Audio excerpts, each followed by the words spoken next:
This video is going to give a little introduction to Chapter 6, which focuses on inference for categorical data. In this chapter, we're going to see 4 sections.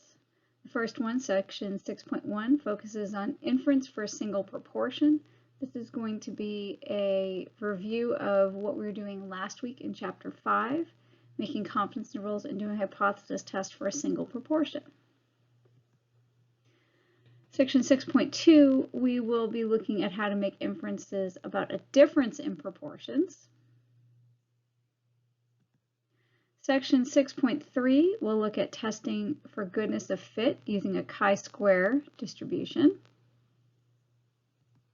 And section 6.4, we'll look at testing for independence in two-way tables, again using a chi-square distribution. So we're going to see 2 different types of distributions this week. Our standard normal z distributions that we'll be working with in sections 6.1 and 6.2, and a new kind of distribution called a chi-square distribution that we'll work with in sections 6.3 and 6.4. So 6.1, again, is going to be a review of inference for a single proportion. Key things to kind of recognize is when you would be interested in making inference for a single proportion. This would be something that you would use when you're working with one categorical variable that has only 2 categories that are of interest to you. The parameter that we're interested in this situation is P, the proportion of the population that is in the category that is of interest. The point estimate we use, P hat, is the proportion of the sample that is in the category of interest to us. And to use a normal distribution, we need to check some conditions, independence, but the sample size condition that we need to check is to make sure that n times p and n times 1 minus p are at least 10.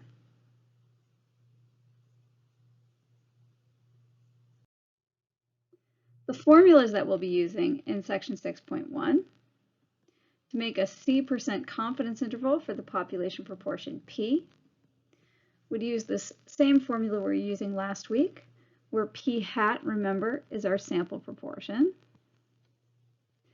N is our sample size, and this Z star is a critical value that adjusts the confidence level.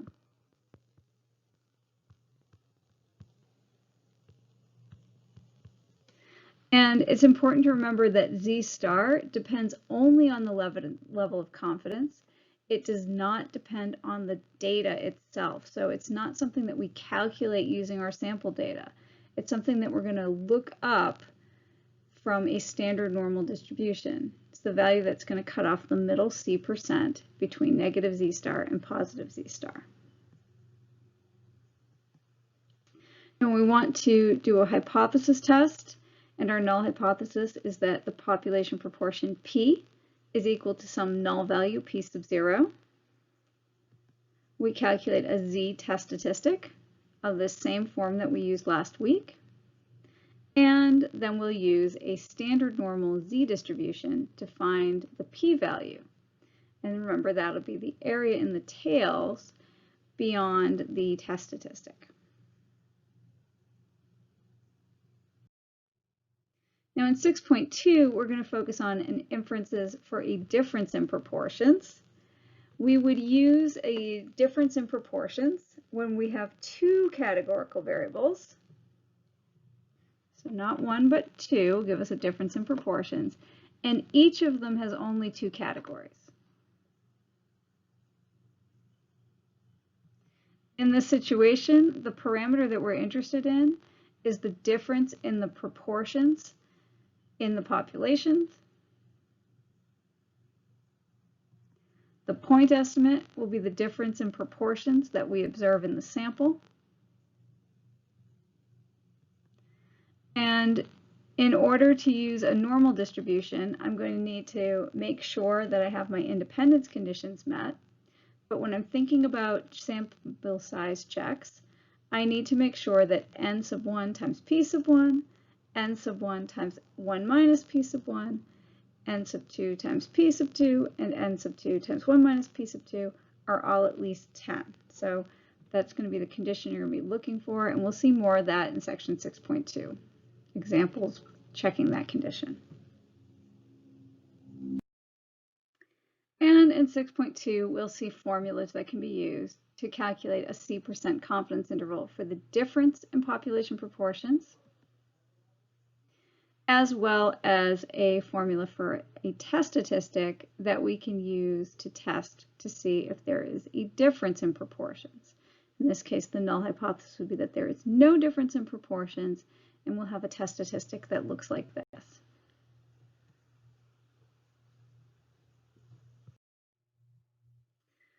So both the test for a single proportion and for a difference in proportions use z-test statistics. Z-test statistics focus on the proportion in a particular category. They measure how many standard errors the sample proportion is from the null hypothesis.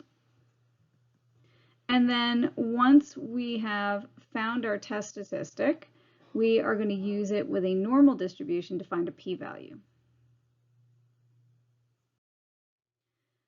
In section 6.3 and 6.4, we're going to be working with something called chi-square test statistics. These are going to have a different sort of look to them. Chi-square test statistics focus on not the proportion, but the actual count that are observed in each category. They are going to measure how far the observed counts in the sample are from the counts that we would expect to see if our null hypothesis were true.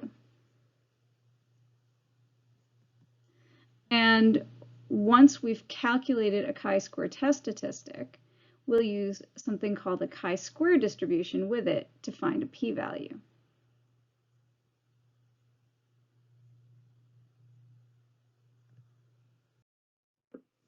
Chi-square test statistics, both for a goodness of fit test and for a test of independence, are going to have exactly the same formula for the test statistic.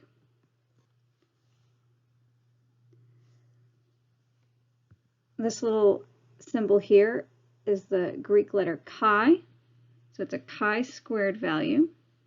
And essentially what we're going to do is we're going to be having counts for our categorical variables displayed in a table. And so for each cell of the table displaying the counts, we're going to take the observed count and subtract the expected count. And that's going to give us a measure of how far each count is from what we'd expect to see. Then we square those differences so that they are all positive, instead of some of them being positive and some of them are negative. And then we divide by the expected count in that table. And we do that because how far something is from what we expected is a relative thing. If I'm only expecting 5 people to show up for a barbecue, then if I end up with 3 of them missing, that's a big difference from what I was expecting on a percentage basis.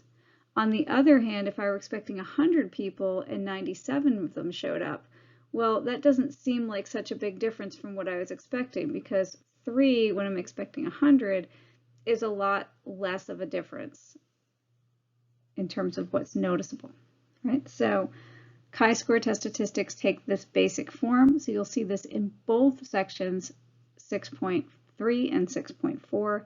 This same kind of formula for the test statistic, they'll be used in a slightly different way. Now, when we test goodness of fit with a chi-square test, the reason that you'd use this is when you're working with one categorical variable that has 2 or more categories. So if we had only 2 categories, we could use a z-test for a single proportion. If we have more than 2 categories that are of interest to us, then we really need a chi-square test. Now, if you were to use a chi-square test in a situation where there were only 2 categories, then if you were to do the goodness of fit test or you did a 2-sided z-test for a single proportion, those tests are mathematically equivalent to each other, although you won't get the same test statistic because of a mathematical relationship between a normal distribution and a chi-square distribution they would give you exactly the same p-value. In this case, though, if you only have two categories of interest, most of the time you would see a person use the z-test for single proportion. Goodness of fit tests can also be used to evaluate how well a set of numerical data fit a particular distribution. This is discussed in section 6.3.5, and it may be something that you see in other places as you're reading journal articles and things like this. Essentially, what is done is the numerical scale is broken into bins, which then become sort of ordinal categories, and you use the counts in each of those bins to judge how well the distribution fits what you'd expect to see in those bins for a distribution. And again, you'll see that in section 6.3.5. Chi-square tests, we're going to be using chi-square distributions to find p-values with them. If you are using a chi-square, you still have independence conditions that need to be met, as we usually do. But in terms of making sure the sample size is large enough, we need to make sure that the expected counts in all of the cells are at least 5.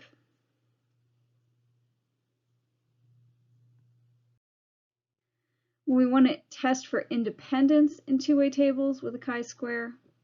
When would we use this? Well, we'd use this when we're interested in looking for a relationship between two categorical variables, each having two or more categories. So if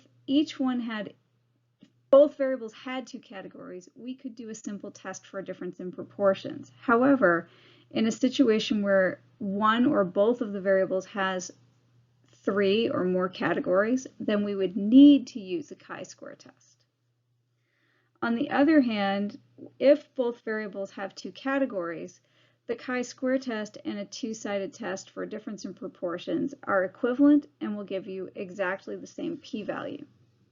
And you do sometimes in journal articles see chi-square tests used to test for independence when you have 2x2 tables. And again, we would need our independence condition to be met, but we also, in order to use the chi-square distribution, have the same condition that we do for the goodness of fit test, that the sample size is large enough to use a chi-square distribution if all of the expected cell counts are at least 5. So as we're working in chapter 6, I want to just make sure you understand what are the most important things to take away. The most important things to take away are to be able to recognize when it would be appropriate to use each of these methods, and to be able to clearly and correctly interpret the results. And actually, the least important thing to take away from this chapter is the ability to crunch the numbers. And I say that this is the least important because honestly, if someone is doing research, they are not doing all these calculations by hand using the formula. It's good to get a little bit of practice doing that, so we have some idea of sort of where these numbers come from, what will tend to make them large and small, those kinds of things. But doing calculations with a calculator with these formulas is not something that people are doing in the real world. So being able to crunch the numbers is much less important than being able to decide which method would be an appropriate one to use and understanding the numbers that come out of these calculations and what they tell us and what they don't. So just to make us all aware of what's going on this week, the week 4 discussion board assignment is due on Wednesday. That is going to be for you to do some reading and reflect on the reading. And the topic is about some of the ways that hypothesis testing, and in particular the idea of statistical significance, have been sort of misunderstood and misused in ways that have been detrimental to scientific discovery. The week 4 R Lab will be due on Friday. And chapter 6 in the homework is due on Sunday night. That is through my open math, remember. Coming up also, we have test 2, which is going to cover the material in chapters 5 and chapter 6. That test I'd originally said needed to be completed between the 14th and the 16th. I have changed that. I'm pushing it back a little bit so that it can be taken anytime between June 15th and June 19th. The reason that I wanted to do that is to give people more time so that if, as you're working through the material in chapter 6, you find that you have questions, you've got more time to sort it out before you have to take the test. So that is going to be the plan for test 2. So if you have any sort of questions or concerns as you are working through your material this week or looking over the work that you did last week, don't forget, I'm happy to answer questions either on the help discussion board during office hours, Tuesday and Thursday from 9 to 10, or if there are other things or other times that you think would be better for you, send me an email and reach out, and I'm happy to meet at other times. Thanks, have a good day.